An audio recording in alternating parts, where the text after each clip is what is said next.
Welcome to Slasher Sunday, which should be yesterday, but yeah, life has gotten crazy. My car broke down, which whose car breaks down in 2020, honestly? Freaking 2015 car somehow breaks down. So there you go. That's been hectic as fuck. Plenty of other things that are hectic as fuck. But you know what? I'll turn them into positives. I don't think my light, my freaking backlight even broke. So I'm using like a makeshift one right now. I tried to record all day. I tried to record last night. Yeah. Anyways, Wolf Creek 2. Let's talk about it. Wherever the hell my notes are for it. Are these them? And sure as shit are. Alright. First thing I want to say is that this Blu-ray looks fantastic. This is a great looking Blu-ray. So, really good transfer on this one. I was really impressed by how clean it was.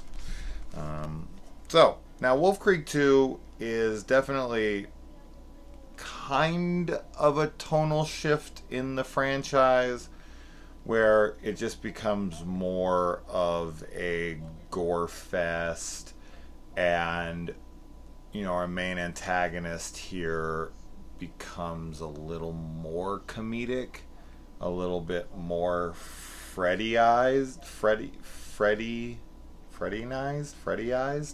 don't know.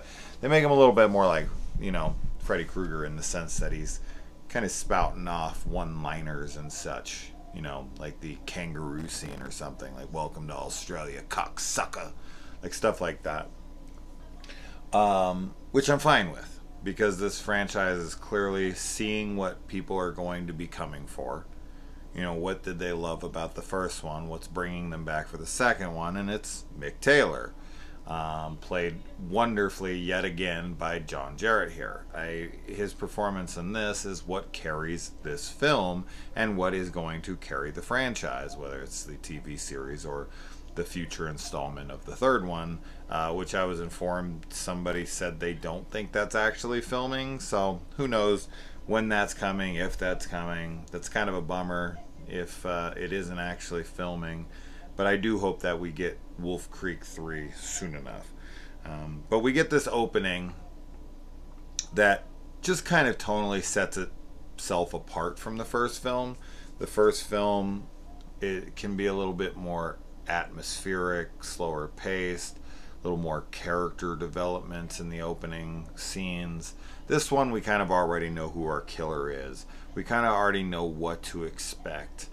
And this one just kind of ramps things to 11. So the cops here seem to make a really bad choice and fuck with the wrong guy. So they pulled Mick over to try to give him a speeding ticket. And I like how he gives them a warning. Like, you sure you want to do this? And then they're even talking shit about him when they get back in the car and are driving away. And I also love when you hear the shot. And we hear this, we get this in this franchise multiple times, where you hear the shot and then boom, it hits you like millisecond later. I love that. I love that attention. It's really cool.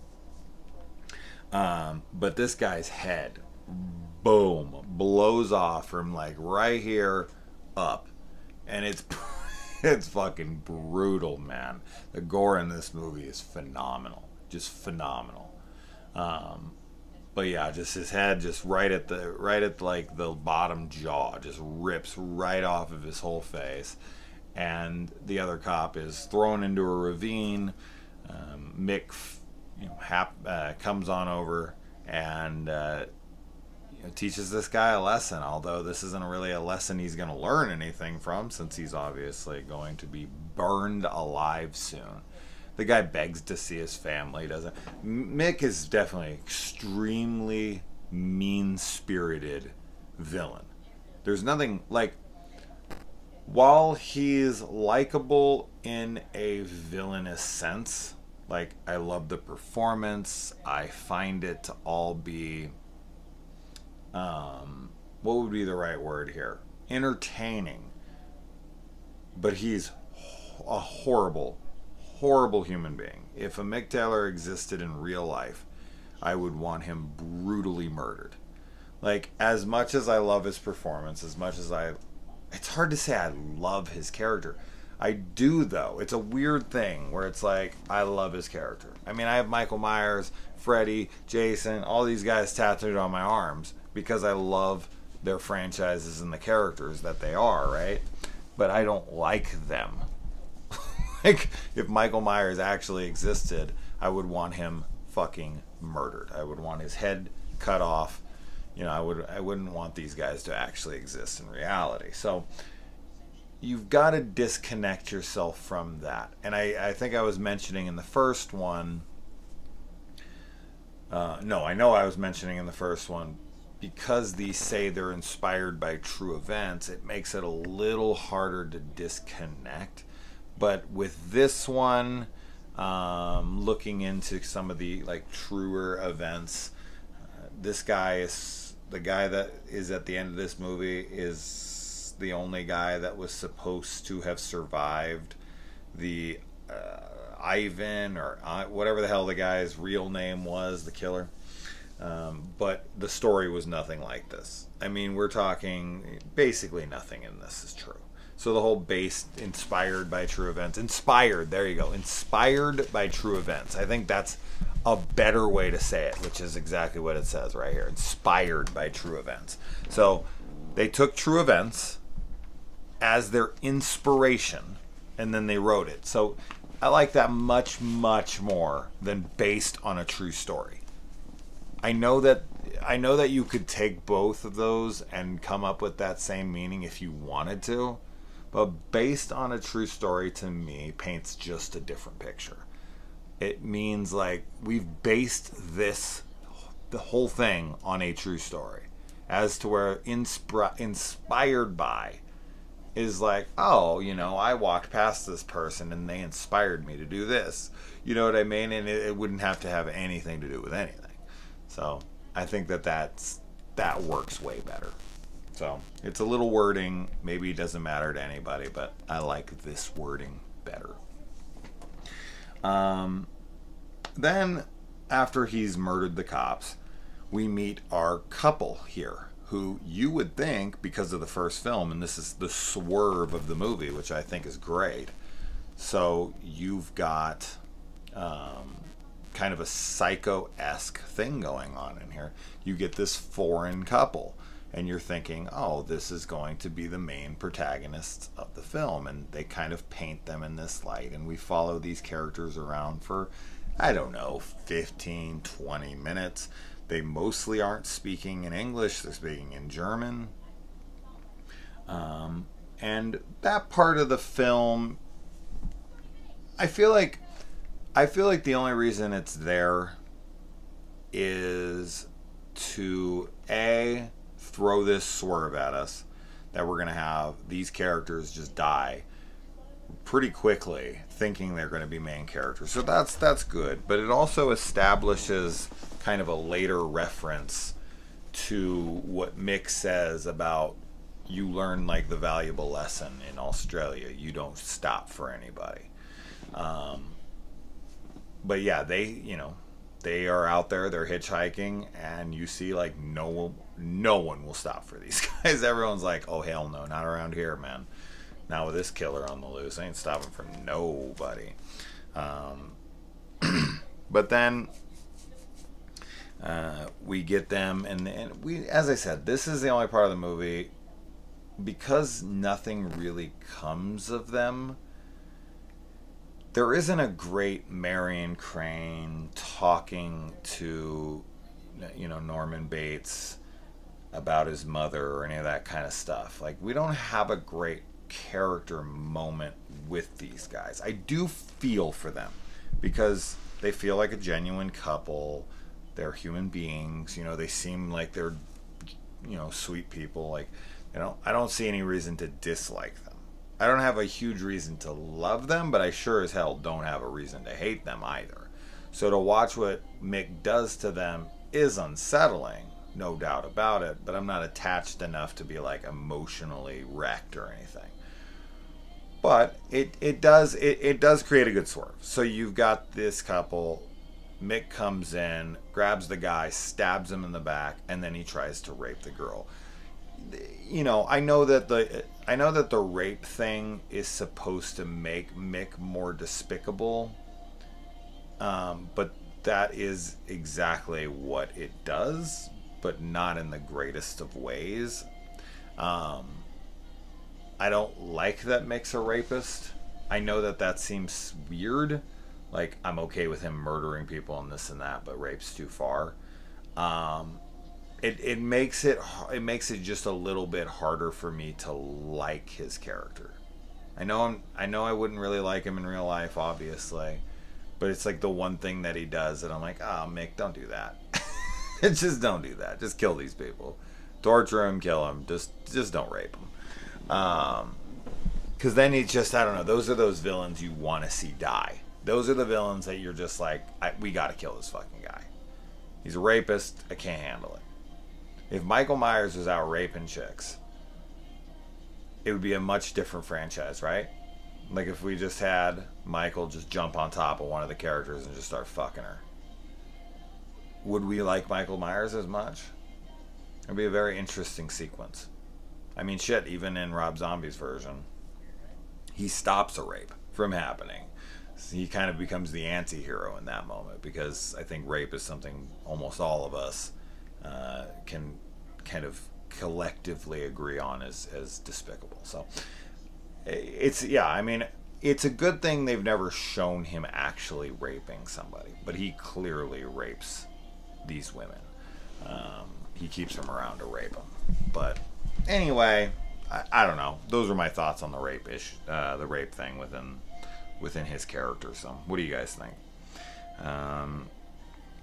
And then, yeah, I mean, he stabs this guy, he goes to rape the girl, and then the boyfriend is not giving up, man. This dude is tough. He's going down, putting up a fight against Mick, which of course doesn't end up going well for him. And then this is when Mick takes his big hunting knife and he completely decapitates the guy by sawing through his neck, which is pretty fucking brutal and very realistic. And then he knocks the girl out, and we wake up to him completely quartering this dude.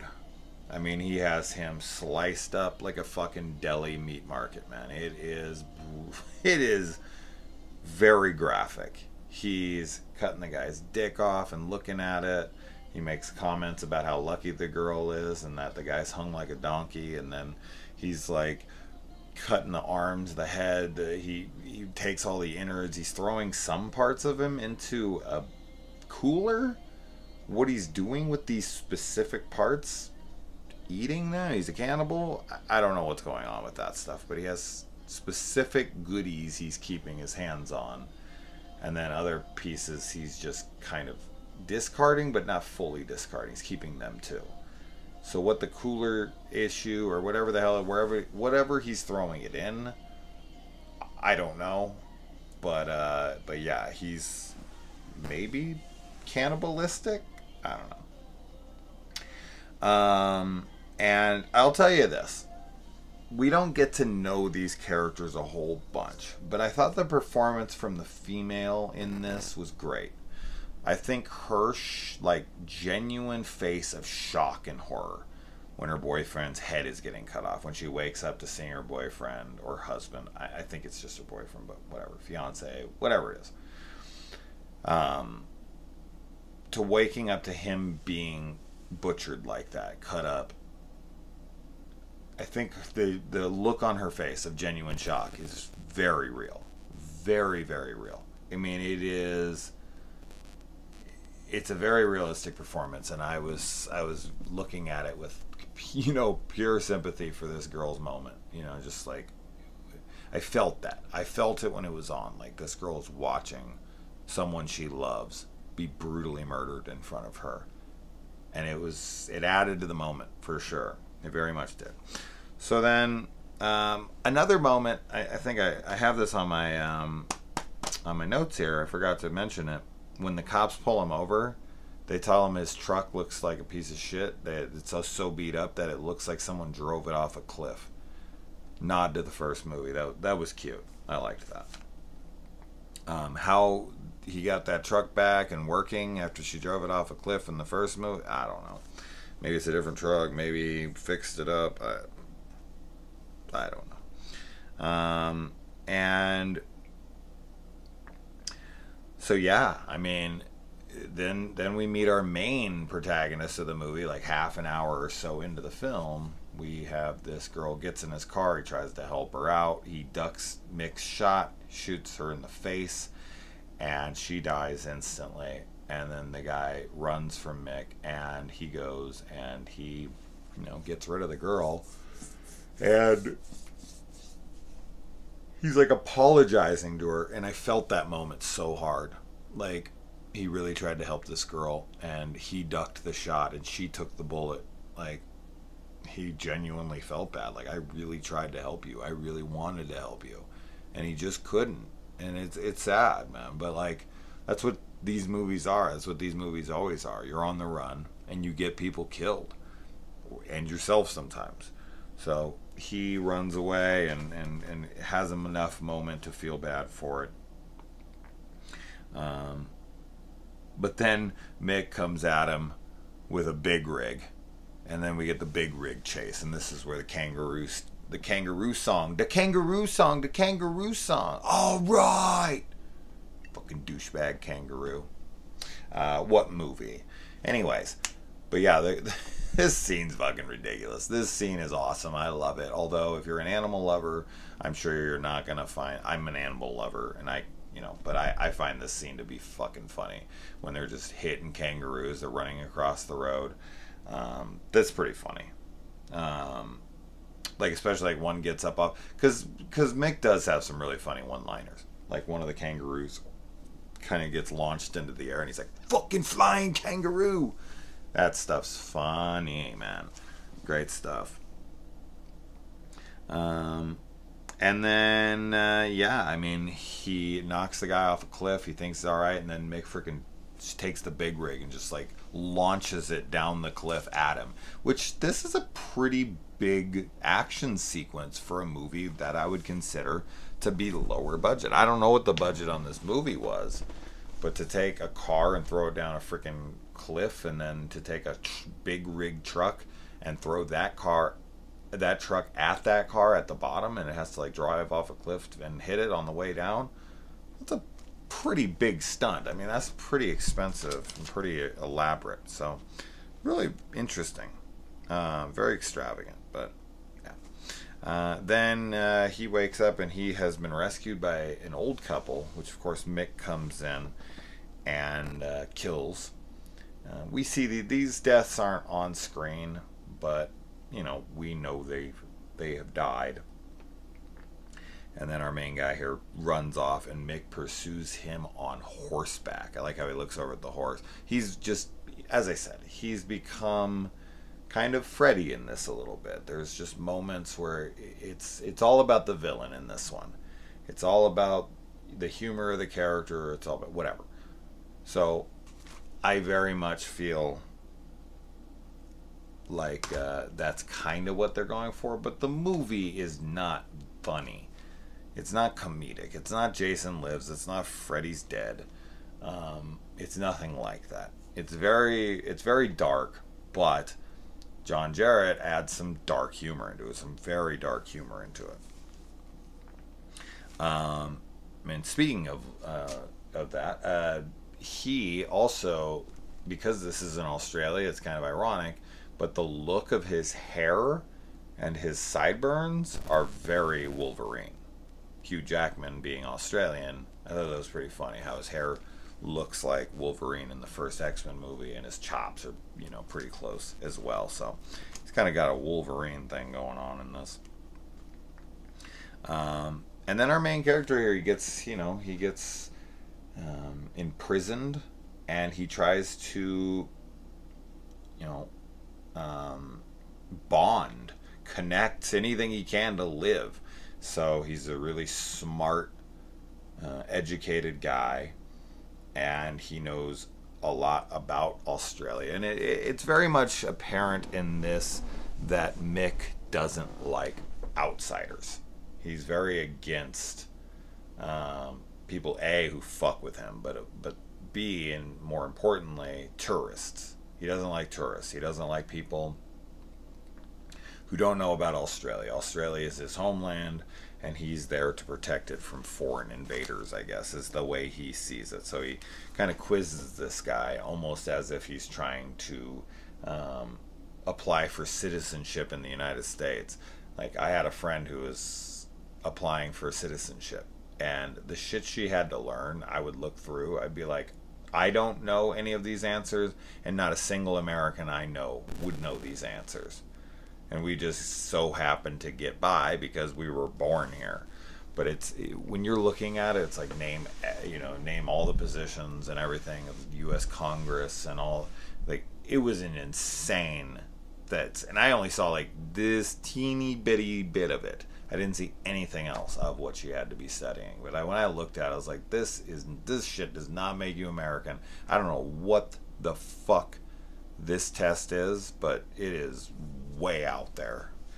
But yeah, this is basically the test that's given to him. And Mick is kind of a prick about this. I mean, he's a piece of shit anyways, but he's a big old prick about this one. Because the guy gets answers right, and he still tortures him.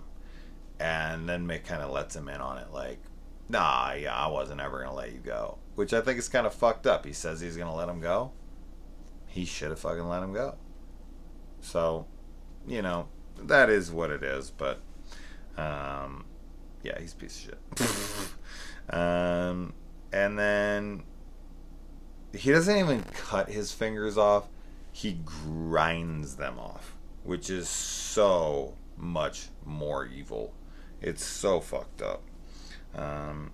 And I like the moments where they're like singing together. It almost reminds me of the crew on the Orca when they're singing together. Of course, this is a little more tense. I lost my light. This thing's only battery operated. It came with this thing I got. The setup, the rig to record, but this thing it's dead. It only lasts about 20 minutes fully charged. Lame. I actually have a charger. I could plug it in and throw this light on, but whatever. I'm almost done, so fuck it. Maybe I'll have it on for Monster Monday, which I'm going to record in about 2 minutes. And then, yeah, I like how he goes to turn the lights on, and then they're surrounded by dead bodies in the room that he never knew were there. He gets himself loose, and he runs through these caves, and they're filled with bodies and such. And this, of course, reminds me heavily of Texas Chainsaw Massacre Part 2, which is funny because the first one reminded me of Texas Chainsaw Massacre Part 1. This is Part 2, and it reminds me of Part 2. The first one was Part 1, and it reminded me of Part 1. I wonder if Part 3 will have elements of Leatherface in it. Look at me, I'm Leatherface. We shall see. Hopefully it happens, man. And plus there's a bunch of like Christmas lights and stuff that are up on the walls, just like in freaking Texas Chainsaw Massacre 2. So absolutely, these kinds of things were inspired by 100%. And one of the women down there is still alive when he comes up to her. Reminds me of something in like House of a Thousand Corpses, which a lot of people compare to Texas Chainsaw Massacre franchise, especially since it has Chop Top himself in it. But anyway, and then yeah, I mean, Mick gets a hold of him, and he does let him go. He gives him his freedom. He sends him back out into the world, which is kind of odd. I don't really know why he would do that. Maybe because he is a man of his word and he cheated him, so he felt bad, or maybe I don't fucking know why Mick would do this. But yeah, as far as our main character here, our main protagonist of the movie,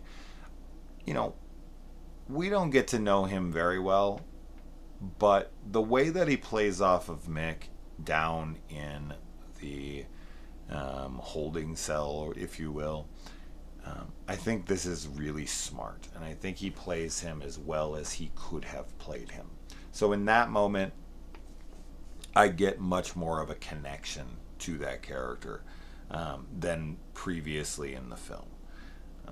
But overall, I mean, I think that this is where we're going to disagree, a lot of us, because I know there's a lot of people that love the first one and they don't really like the second one because they think it's just, you know, a gore fest and it's not like the first one and this and that.